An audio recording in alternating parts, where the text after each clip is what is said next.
they made me go back to America. I had forgotten to touch second base in my immigration procedure, and the computer kept spitting out a thing saying there are no job openings for a science fiction writer in Bridgetown, Nova Scotia.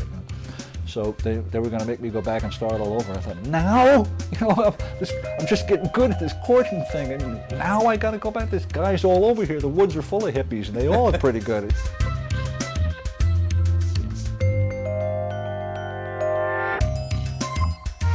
His literary output is staggering, 35 books in 35 years, and his fans are legion and very, very loyal. He's received almost every award a science fiction writer can get, and he was given the honor of writing the book based on the outline left in the effects of one of his literary heroes, Robert Heinlein. But the death of his wife in May of 2010 brought Spider Robinson's creative life to an abrupt halt, and only now is he beginning to work out what comes next. We met Spider Robinson at his home on Bowen Island in the Georgia Strait. What kind of a kid were you, Spider?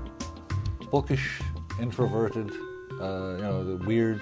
I always knew I was weird from earliest childhood. I seemed to laugh at things that other people didn't think were funny, and didn't laugh at things that other people did think were funny.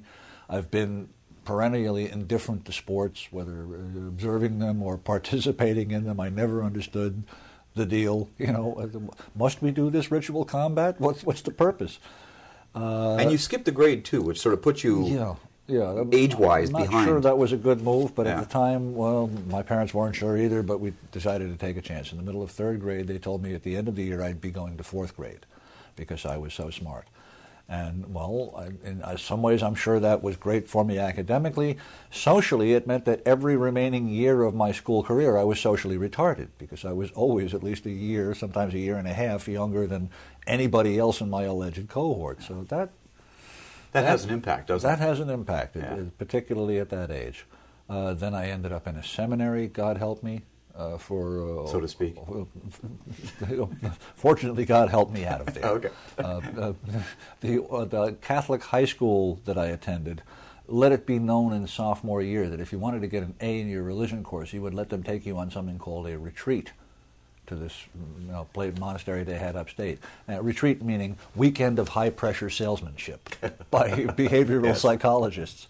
And they pounded you with guilt and the nails and Jesus and only you can, and the vocation. And about half of us signed up and went to the seminary and spent a year and a half there, completing our high school career in that year and a half. So that the quicker to get on to the University of Dayton and become ordained as priests and then begin teaching ourselves. They wanted to get them the hell out there. And invariably, the same thing happened. We'd come to the seminary, we'd be there for about a year, puberty would strike, and we'd suddenly rethink this vocation business, And I think they had something like a 20% graduation rate at the seminary I attended. Most of us found pressing reasons to be elsewhere.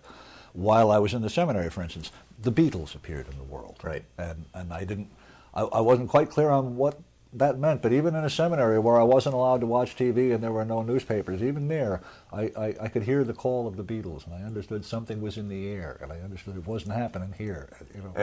A lot of us left. Yeah. After high school, where'd you go to university? Oh, several places. I started on a Jesuit college in upstate New York. Mm-hmm. This was where they sent the rejects from Fordham who weren't quite ready for the big time, the Society of Jesus. We would get the alcoholic priests and the child molester priests. Oh, great. The hopeless loony priests. And it was an interesting little institution. I had fun there for a while, but left under a cloud, shall we say. There came a brief disagreement between the Onondaga County Sheriff's Department and myself as to the definition of a dangerous drug, and they won, and I lost. So I left that school. And this is what year? 67, thereabouts. Okay. All right. Something like that. I then got myself into a state university and began preparing for trial, and God be praised, both my parents woke up at 2 o'clock in the morning and told I'd been arrested. Drove through the night to be there at my side at the arraignment the next morning and stood up on either side of me. And when the judge saw my folks and got a look at my mom in particular, who was an impressive individual, and said, "Do you have a lawyer?" They said, "We need a court-appointed lawyer." He went down the list and he picked out somebody really good and really connected and really sharp. And a guy who hadn't done criminal law in years, but took a refresher course just for this case because he took an interest. And the day of the trial, he walked in, he caught by eye a couple of guys he knew, pulled them into a room. There was a brief huddle, and then as I was getting myself squared away, arms at your sides, look straight ahead, wait to be spoken to, they were all leaving the room. I said, what just happened? He said, oh, the judge there just dismissed the charges. You can say you have no record. You've never been arrested for a crime. It all got, done by one hand. I don't know exactly the mechanics of what happened. All I know is I walked away cleaner than clean, and it was because the judge took a shine to my mom. Wow. No, she was a special lady. She was that kind of person. So anyway, as a side effect of that whole business, the charges were gone. I was a free man. I could say I've never been arrested. I was just as cleared and acquitted as could possibly be. But still, somewhere on file, there was a piece of paper that had my name with Robbie as my alias. I was always known as Robbie, a hereditary contraction of my last name. And I just decided I didn't want to be known by no alias, at least not by no alias that the man knew. So I put out the word to my friends, I'm looking for a new name. And they all went away for a couple of weeks, and then they came back one drunken night, and they told me that my name was Spider. And I asked them why. Obviously, every one of them had a different reason. Some spoke of the way my fingers looked on a guitar neck. Some spoke of my fondness for a Minneapolis folk singer named Spider John Kerner, I just think is the nuts. But they weren't ready for him in college dormitories in 1967.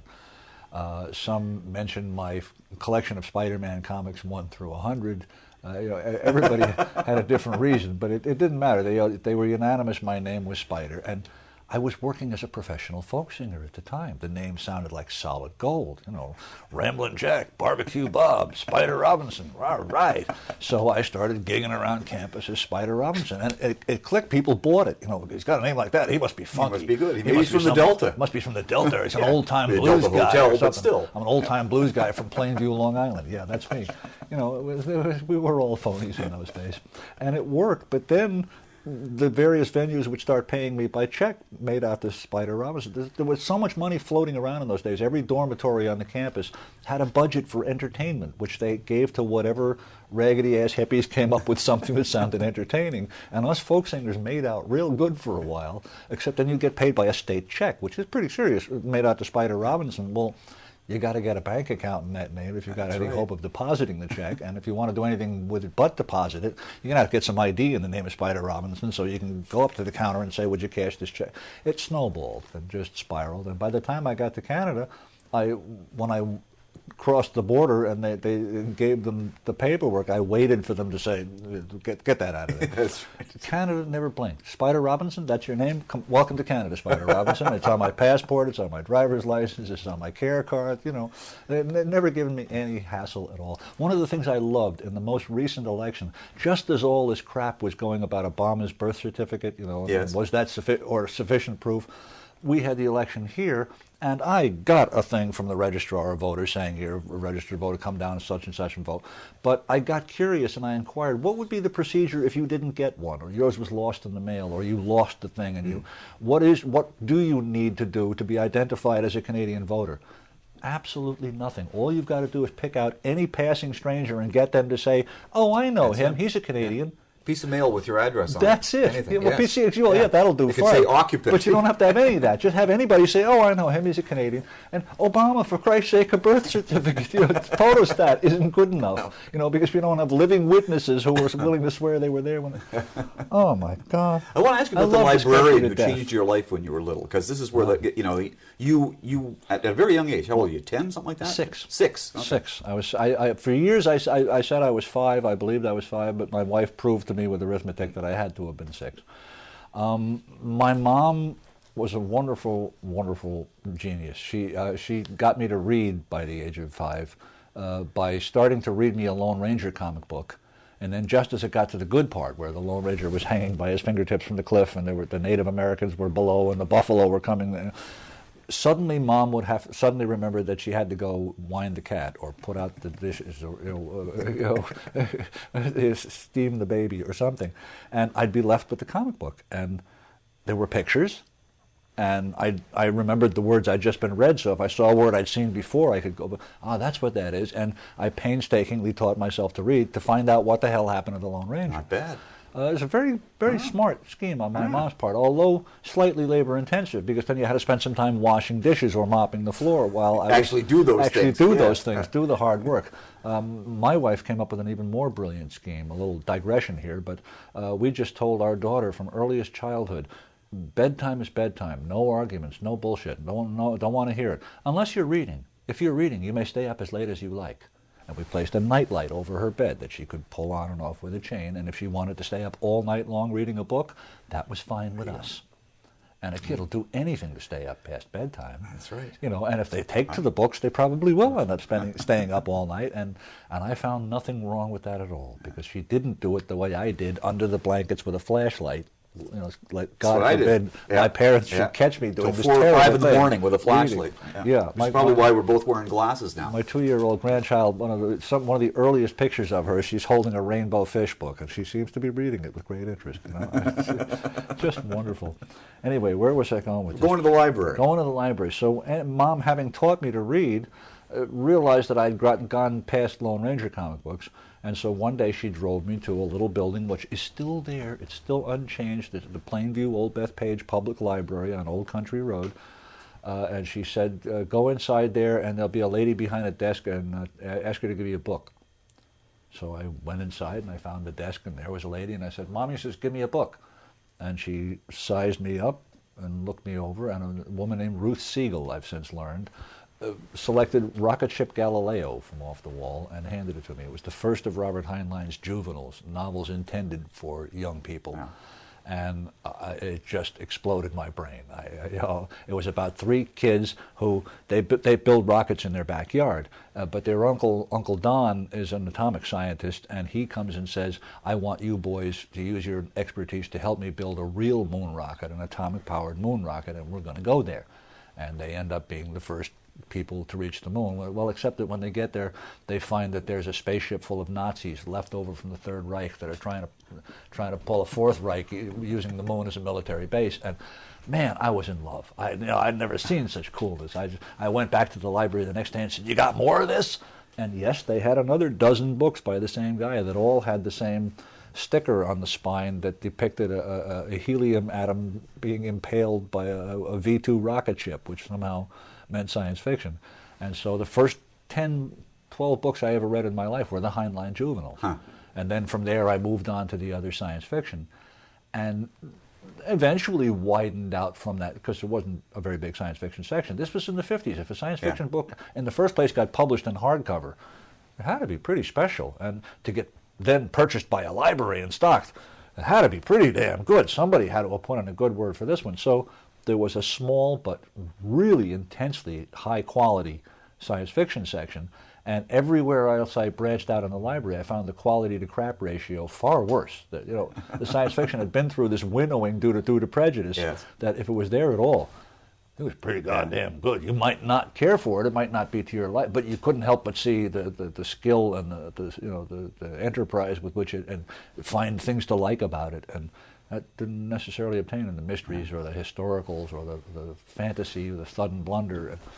It just sort of formed my taste for science fiction. And now, tell me if there's a connection between these two things, because you've talked about how your grandmother, when you were about the same age, maybe you might have been a little older, I'm not sure, you tell me, took you downtown Manhattan, took you to this building, you walk in, and there's Julie Schwartz. Yes. It's the home of Superman comics. He hands me a copy of Action Stories, whatever the number is, but containing the very first ever Superman story, and lets me sit there and turn the pages. And I'm aware I'm holding Holy Writ, and even my grandmother can tell. Yeah. She gets that I'm in awe. That I'm in as much awe as if we were in Rome and the Pope was showing us some of the stuff from his private pornography collection. And I years later, met Julie socially as a science fiction writer in those circles, and remembered him instantly and at once, and told him the story, and he remembered me. Wow. And told me a couple of things about that day that persuaded me he actually did remember the thing. Wow. He was. Your grandmother knew him? Is that how you got in there? No. She said, where would you like to go? We'd already been to the Museum of Natural History, the cloisters, the various places that you go. go in New York, the Hayden Planetarium. Right. Where else would you like to go? And I said, I want to go to Superman Comics. I don't know what I expected to find the Man of Steel himself. I don't know, but I was handed Holy Writ and was treated, like an intelligent, thoughtful consumer by one of the gods who made this stuff that was so important to me that, as far as I was concerned, was delivered from on high by angels. And you thought you wanted to be a comic book artist, did you not? For a time, I cherished that dream. While I was in college for a while, I got into nude modeling because it made a ton of money. And this was the 60s, and even in the 60s, there weren't a hell of a lot of people that were willing to take all their clothes off for like $50 an hour. And at those rates, I would have stayed naked forever. I'd have always been a philosophical nudist. I used to have a sign by the door of my home on the way out that said, "Did you remember to dress?" At one of these classes, I met Don Heck, who was the Marvel Comics artist who had created Ant-Man and Iron Man. And Don and I hit it off. I became an acolyte, a fanboy. And he painted portraits of me in the nude. Somewhere out there, there's a me in the nude painted by the man who did Iron Man. I mean, talk about contrasts, There were headshots he did of me with this Australian bush hat I used to wear in those days, folded up on one side, because that was. Oh. I had acquired that during the Great Chicago riot. It was the only headgear left in the Army-Navy store by the time I realized I need something to cushion blows. That would be the '68 riot in the election? Yeah, it was the Democratic Convention? I had no idea there was going to be a riot. I was there to hear the music. I was that naive and ignorant. And after we'd been there a couple of days, the friend who drove me there turned to me and said, I think maybe we should go home now, because if we don't go home, I think I'm going to go buy a large drum of gasoline and put it in the trunk of my VW and drive into the biggest collection of pigs I can find and light it up. And maybe it'd be better if we went home. What do you think? And I said, yes, let's go home, man. And then we checked out on that one. When did the writing start? Weirdly, it started in college. Somebody put up a sign on the wall saying, I'm publishing a science fiction fanzine. I didn't even know what that meant. And I'm looking for amateur story submissions. Send me your stories. And I thought, what a joke. And I dashed off a little story, and they accepted it, and they ran it in their little fanzine. It was achieving utter unnotice. No one else but the guy who put it together and his assistant and their girlfriends probably ever bought a copy. I never drew any fan mail. No one ever came up to me and said, "Did you write that great story?" But it was a story, and some fool had accepted it. And so that stuck in the back of my head as, something I could do if there was ever any call for that. Then I come out the other end of college with a bachelor's degree in English. And too late I go, wait a minute, I don't want to drive a cab. That's right. And what good is it? What else is there? Well, the other job you get with a bachelor's degree in English is night watchman. So I got a gig as a night watchman guarding a sewer. For 9 months I watched a hole in the ground to prevent its theft. And it was in New York? Babylon, Long Island. Okay. Babylon was putting in a sewer. The law said any county construction project had to have a watchman. I watched this hole in the ground. It was a peaceful 9 months. I bet. And I spent a lot of time sitting in a construction trailer reading paperback books. And one night I flung the paperback book across the trailer and said, for the 10,000th time in my life, as we all have, I can write better than that asshole. And a light bulb appeared in the air over my head. There was a typewriter over here. It didn't cost me nothing. And there was a whole stack of paper that if I just turned it over so you didn't see it said J.D. Pasilico Construction Company on the top, it was blank paper. And just to kill time, there was nothing to read. So to keep from going insane with boredom, I pecked out a little imaginary story about where I'd rather be, a bar where they would let you smash your glass in the fireplace when you were done drinking. This is the guy with the eyes, was the name, right? And it was the first Callahan. It was the first Callahan story, and it was just wish fulfillment. The night before, I had seen a Claudette Colbert, Charles Boyer movie in which they were exiled Russian nobility who had been forced to take gigs as butler and maid to an English couple, absolutely no class at all, and they humble themselves and they serve them every day. But then at night, they go downstairs and they put on their Romanov finery and they drink champagne and they smash their glasses in the fireplace.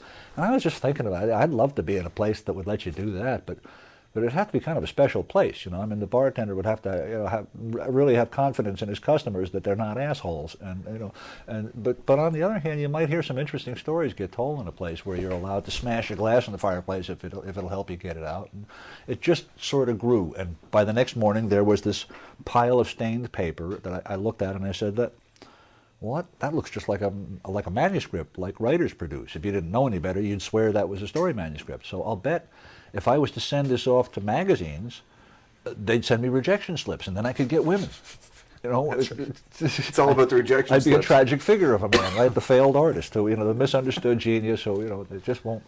So I went to the library and found out who paid the most for this crap, and Analog magazine was at that time, and to my knowledge still is, the best paying science fiction magazine on the planet.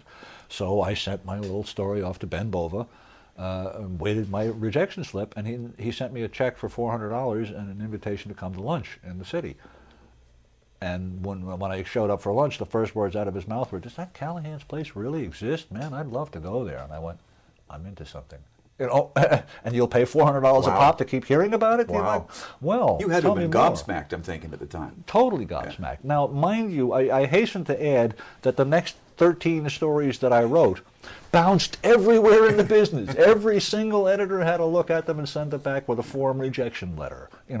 They kept bouncing back so fast they got chafe marks. But then the beauty of it was that because I'd sold Ben that one story, every time he bounced a story, he would send it back with a rejection slip that had one, maybe at most 2 sentences scribbled in the corner of it. Cryptic little things like, "Cut this in half," or "I hate your hero," or, little, huh? And I'd look at it, I think he's crazy. And then after the story had been everywhere, had gone through even the markets that'll print anything, as long as all the news that fits we print, and hadn't been bought there, I would take the story back and I would look at Ben's cryptic sentence and I would think, he's out of his mind, but just to prove it to him, I'll rewrite it his way and show him how terrible it is. And every one of those stories that I rewrote Ben's way ended up selling sooner or later to somebody, half the time to him, because as Ben himself noted, after the editor has peed in the soup, he likes the flavor better and is more inclined to buy it. But basically what he was doing, a sentence at a time, like cryptic instructions to Grasshopper, was giving me the short course in how to succeed as a commercial fiction writer. Yeah. Some of the basic things to not do, and don't tell 2 stories at once unless there's a pressingly good reason to that's going to become clear at the end. And don't have an unsympathetic protagonist. It may seem like a real writing challenge to you, but it's one the reader isn't interested in following. You want them to like your characters, and just basic stuff like that. And after about 2 years of collecting rejection slips from Ben, all those stories started to sell, and since then, I write it, somebody buys it. Yeah. I haven't got any unsold work left in the trunk, except for, I just ran across the other day, digging in deep storage, something I hadn't seen in 30 years, came boiling out.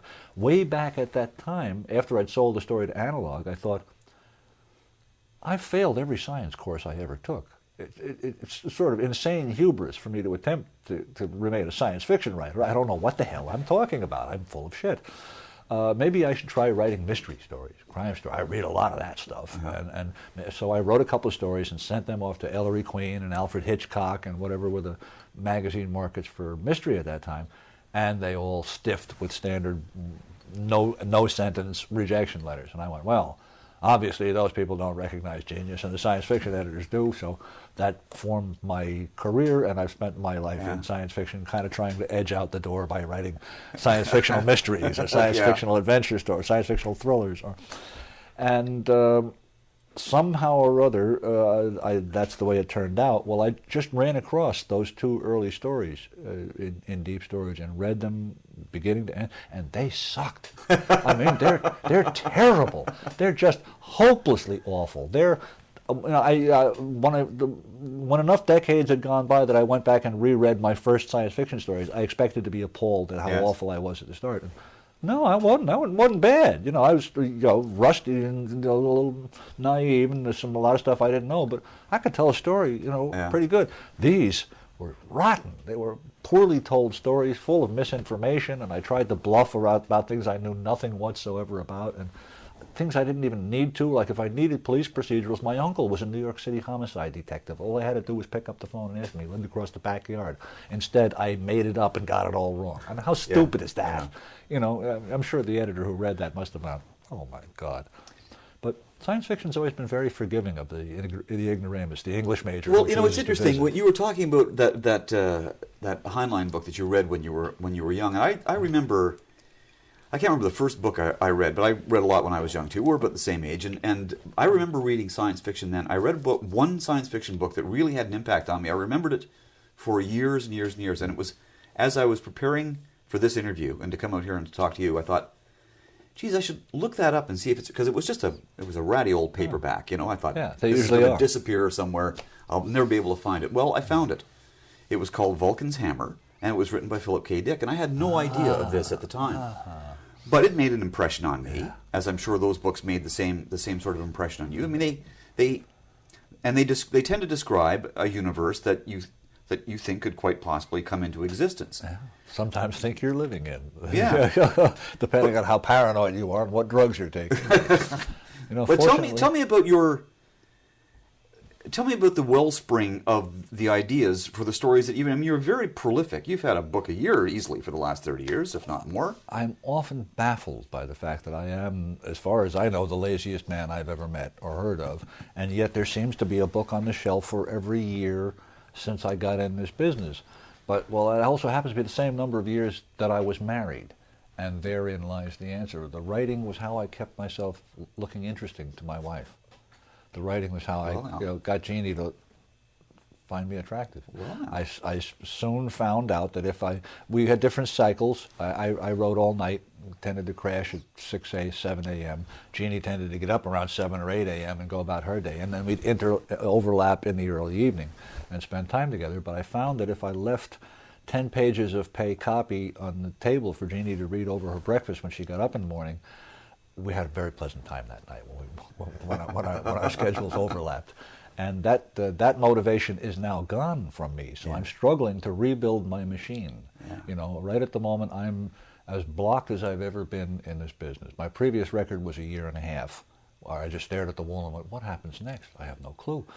But this time, I think I'm up over 2 years now, something like that, because I'm working on the first book of a trilogy, oh God, which is always intimidating enough. You know, I got to start a trilogy. And shortly after the contract was signed, and it was about time for me to start thinking seriously about the book, Jeanne was diagnosed with biliary cancer. And I manfully plowed on and wrote a chapter or two to prove that this wasn't going to daunt us and we could keep on. And then that soon became ludicrous. That was a preposterous idea. And the book went up on blocks for the year and a half that it took Jeanne to die. And now it's been a year since she left. And it's time. I've spent the last year trying to get that damn book down off blocks and get it restarted. And each time I work hard at it for a week or two and then say, I'm just spinning my wheels and I'm burning out gears, put it back up on blocks and go meditate and go have some fun and go eat some good food and go laugh with friends and go make some good music and hope that when you come back to it, you'll be refreshed and renewed. Or that you'll meet some guy who'll, you know, once I was blocked for a year. I was stuck in the middle of a book and I just didn't, for the life of me, know what to do or where to go. And a dear friend of mine who now lives in Vancouver, Steph Herman, looked me in the eye and said 2 words and straightened me. It just said, origin stories. It was a Callahan's book. He said, tell us how each of your regulars first came to Callahan's place in the first place. Genius. God bless you, Steph. Can I hire you to do this on a regular basis? You know, I've received a lot of classic help from good friends. I'm going to ask you more about the early things, and I'm going to ask you about Robert Heinlein and that medal that you have around your neck. But since you started talking about Jeanne, I want to ask you about that. One of your podcasts, you made a reference to your first book, and you said something like, and I'm paraphrasing now because I can't remember it, but you made a reference to something being pre-Jeanne, and then in parentheses you said, so for me, pre-existence. Yeah, pretty much. So describe your meeting, how the two of you got together. She is a dancer. She was a dancer. Yes. Here, it happens I've got a set of song lyrics here for which I do not have a tune, which tell the whole story. I knew this would come up somewhere. That's all right. Ta-dum-tum-tum, ta-dum-tum-tum, tiddly-daddly-dum, ti-ding-ti-ding-ta-tum. Here we go. I was invited by my friends to meet some friends of theirs. Turned out to be 3 women and a man. And I couldn't get a handle on